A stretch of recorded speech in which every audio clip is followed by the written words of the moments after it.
Si vous aimez Conan, Warhammer, Camelot, Peter Pan ou Diablo, vous aimez la fantasy et peut-être que vous le savez pas.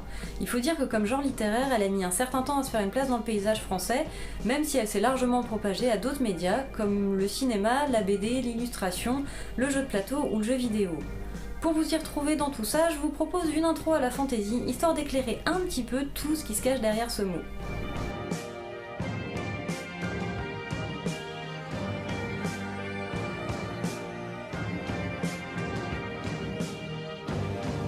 De Tolkien à Pratchett, en passant par Moorcock ou Evangelisti, on est toujours sur les terres de la fantasy. Difficile du coup de la cartographier en 3 coups de pinceau sans passer à la trappe toutes ses facettes, sa richesse, ses sources d'inspiration, mais aussi ses contributeurs et ses génies. Alors on va d'abord se pencher sur la définition de la fantasy, et puis on va regarder après quel chemin elle a parcouru pour arriver jusqu'à nous. Autant le dire tout de suite, la fantasy c'est ni du fantastique ni de la science-fiction. Et pour la définir le plus correctement possible, on va commencer par faire quelques comparaisons. On va d'abord aller regarder du côté du fantastique. Sa recette de base, c'est l'introduction dans notre monde rationnel d'éléments irrationnels tout en laissant planer le doute.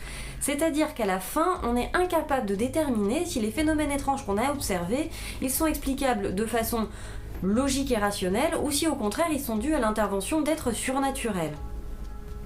Dans le récit, la réaction du personnage, elle est plutôt du côté du rejet, du refus ou de la peur, et le but c'est d'amener le lecteur dans une zone d'inconfort, c'est de le déstabiliser. En fantastique, on parle d'inquiétante étrangeté, c'est-à-dire qu'on cherche pas à susciter l'effroi, mais bien le doute. En fantasy, au contraire, c'est un fait, la magie existe. Si le doute apparaît chez les personnages, on peut expliquer ça par l'énormité d'une situation, par exemple, mais certainement pas par une remise en cause de l'existence du surnaturel. Bon, il y a des exceptions dans certains sous-genres, mais on y reviendra un peu plus tard. Pour ce qui est de la science-fiction, je vais essayer de pas trop m'attarder dessus parce que j'aimerais bien y consacrer un épisode complet. Donc pour le moment, on va surtout insister sur les différences avec la fantasy, et la principale, c'est qu'en science-fiction, tout est explicable par la science. Cette science, elle peut être réelle ou fantasmée, mais elle est toujours crédible. Alors qu'en fantasy, on cherche pas vraiment à expliquer le fonctionnement de l'énergie magique, et la magie constitue en soi un domaine de connaissance. Il y a bien le cas bâtard de la science fantasy, non c'est pas une blague, oui ça existe vraiment, ça montre surtout en fait que les limites entre les genres elles sont parfois assez floues. En gros c'est un savant mélange entre la science-fiction et la fantasy, entre la magie et la science, et franchement c'est un sacré bordel pour s'y retrouver. Si je vous donne un exemple, en science fantasy, la magie elle peut être rendue possible par des conditions de vie différentes sur d'autres planètes, et du coup elle devient explicable par la science. Pour vous résumer tout ça du côté des personnages, en fantastique ça donne « mais qu'est-ce qui se passe ?» En science-fiction, ce serait plutôt « la science l'a rendu possible ?» Et en fantasy, c'est normal, c'est magique. Pour en revenir à la définition de la fantasy elle-même, c'est pas si simple parce que tout le monde n'est pas tout à fait d'accord et chacun y va de sa petite nuance. Du coup, je vais vous proposer plusieurs définitions qui, à mon sens, se complètent plutôt bien. Michael Moorcock, un auteur anglais de fantasy et de SF, indique que la fantasy est formée de fictions qui ont relation au fantastique et qui dépassent le cadre de l'expérience humaine ordinaire. Alors c'est plutôt flou, voire complètement vague, mais ça a le mérite de poser un fait, c'est que la fantasy, elle fait partie des littératures de l'imaginaire. André-François Ruot, qui est un spécialiste français de la fantasy, dit que c'est une littérature qui se trouve dotée d'une dimension mythique et qui incorpore dans son récit un élément d'irrationnel au traitement non purement horrifique, notamment incarné par l'utilisation de la magie. En résumé, ça donne fantasy égale mythe plus magie, le tout sans verser dans l'horreur. Toujours du côté des Français, on a la définition de Fabrice Collin, qui est un écrivain et qui dit que la fantasy, c'est un genre qui admet l'existence de la magie, c'est-à-dire d'une force magique et ou de créatures magiques. En cela, elle s'oppose à la science-fiction, dans laquelle la science joue un rôle a priori exclusif et qui repose sur des postulats rationnels, et au fantastique, dans lequel l'impossible ou le merveilleux ne sont pas admis mais simplement constatés. Pour en finir avec les définitions, je vous en propose une dernière, c'est la plus compliquée, et c'est celle de Terry Windling, qui est une spécialiste américaine. Elle dit que la fantasy couvre un large champ de la littérature classique et contemporaine, celui qui contient des éléments magiques, fabuleux ou surréalistes, depuis les romans situés dans des mondes imaginaires, avec des racines dans les contes populaires et la mythologie, jusqu'aux histoires contemporaines de réalisme magique, où les éléments de fantasy sont utilisés comme des mécanismes métaphoriques pour mettre en lumière le monde que nous connaissons. Cette définition, elle montre bien l'évolution du genre au fil du temps, parce que si la fantasy, elle prend bien ses racines dans le merveilleux et les contes de fées, elle a pris son ampleur dans un mouvement qui est plutôt récent, et c'est vrai qu'aujourd'hui, elle est aussi utilisée comme métaphore pour interroger notre monde actuel, notre monde réel. On s'accorde généralement sur deux sources principales qui ont amené à la fantaisie contemporaine. C'est d'un côté les récits mythiques et les mythologies, et de l'autre côté les contes populaires et les contes de fées littéraires. On pourrait aussi rajouter, entre autres, les poèmes épiques médiévaux, les légendes, les sagas islandaises, et tout ce qui tourne autour de la légende arthurienne et qu'on appelle la matière de Bretagne.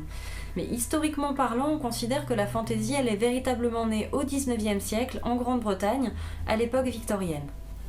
On attribue ses premiers pas à l'écossais George MacDonald avec par exemple Fantaste en 1858 et Lilith en 1895, où il met en scène des voyageurs qui passent d'un univers à un autre, avec des pays qui sont différents de notre réalité et qui sont à la fois autonomes et magiques, comme ce qu'on peut retrouver dans la fantaisie actuelle. Il écrit aussi pour la jeunesse, notamment 3 romans où ce sont des enfants qui sont projetés dans des mondes plus ou moins médiévaux et dans lesquels on croise des créatures de contes de fées, des inspirations mythologiques et une imagerie qui est globalement onirique. Ce ne sont pas les seules contributions de ce bon vieux George, puisqu'il encourage aussi un de ses amis, Charles Dodgson, et cet ami, vous le connaissez sous son nom de plume, c'est Lewis Carroll, qui publie en 1865 son Alice au pays des merveilles, qui s'est quand même offert le luxe de devenir un classique. Ce qu'on peut souligner aussi au sujet de leur publication, c'est qu'elles s'affranchissent du côté très moraliste de la littérature pour enfants de l'époque, et ils lancent vraiment le mouvement. C'est aussi à cette période que les illustrations deviennent beaucoup plus importantes. Par la suite, c'est William Morris qui apporte sa pierre à l'édifice en publiant des romans qui s'inscrivent dans cette même vision du merveilleux. Ce sont des récits d'aventure assez épiques et qui sont liés au mouvement pré-raphaélite auquel il appartient. Ce mouvement, il remet au goût du jour les idéaux chevaleresques et le symbolisme médiéval, mais avec une conception idéalisée du Moyen-Âge. Et il faut savoir que ça a inspiré entre autres Tolkien et Lewis, l'auteur des Chroniques de Narnia. Avec l'époque édouardienne, la fantaisie, elle se libère du carcan de la religion et de la morale, ce qui laisse plus de place à l'imagination des auteurs, mais aussi à la poésie et à l'humour. Et c'est aussi à cette période que les illustrateurs et les peintres comme Arthur Rackham, Richard Hadd ou Edmond Dulac se distinguent particulièrement, mais je pense qu'on en reparlera dans un épisode spécial illustration et fantaisie. L'étape suivante, elle se passe au tout début du XXe siècle, en 1902, lorsque James Matthew Barrie, un dramaturge écossais, publie un roman, Le Petit Oiseau Blanc, qui marque la première apparition du fameux Peter Pan. Barrie reprend le personnage en 1904 dans une pièce de théâtre, puis dans 2 autres romans, Peter Pan dans les jardins de Kensington en 1906 et Peter Pan et Wendy en 1911. Et mine de rien, ce gamin condamné à une enfance éternelle, il s'impose peu à peu comme un des grands mythes modernes. Après Rudyard Kipling, c'est au tour de Kenneth Grahame en 1908 de mettre en scène des animaux qui parlent et qui agissent d'une façon qui évoque à moitié l'homme et à moitié l'animal. Il publie Le vent dans les saules, qui est devenu depuis un classique, et qui retrace les aventures d'un crapaud, d'une taupe et d'un radeau. Enfin, un rat-do. Un campagnol, quoi. Par la suite, ce sont les œuvres de Lord Dunsany, irlandais de son état, qui vont faire office de précurseurs au développement du genre, avec notamment le roman La fille du roi des elfes, qui est paru en 1924. Là encore, je ne vais pas m'attarder, Dunsany mérite largement un épisode complet, et je vous parlerai de lui et de ses œuvres en long, en large et en travers. L'étape suivante, elle se passe dans les années 1930, outre-Atlantique, quand la route de la fantaisie croise celle d'un certain Robert Ervin Howard. De cette rencontre va naître un sous-genre très spécifique, l'heroic fantasy, dont je vous parlerai dans le prochain épisode. Parce que oui, en partant des contes de fées et des récits mythiques, on en arrive à raconter les aventures d'un barbare dans un monde qui n'a jamais existé. C'est aussi ça, le tour de force de la fantaisie, celui de partir de Cendrillon, Ulysse et Gilgamesh, et d'arriver à Conan et au Seigneur des Anneaux. Évidemment, la fantaisie, elle se limite pas à ces 2 œuvres, et c'est ce que je vous propose de découvrir dans les prochains épisodes. Merci pour avoir regardé cet épisode jusqu'au bout, j'espère qu'il vous a plu, qu'il vous a intéressé, qu'il vous a peut-être donné envie d'aller explorer un peu plus loin la fantaisie. On se retrouve la prochaine fois pour parcourir les terres de l'heroic fantasy, et d'ici là, portez-vous bien, ciao!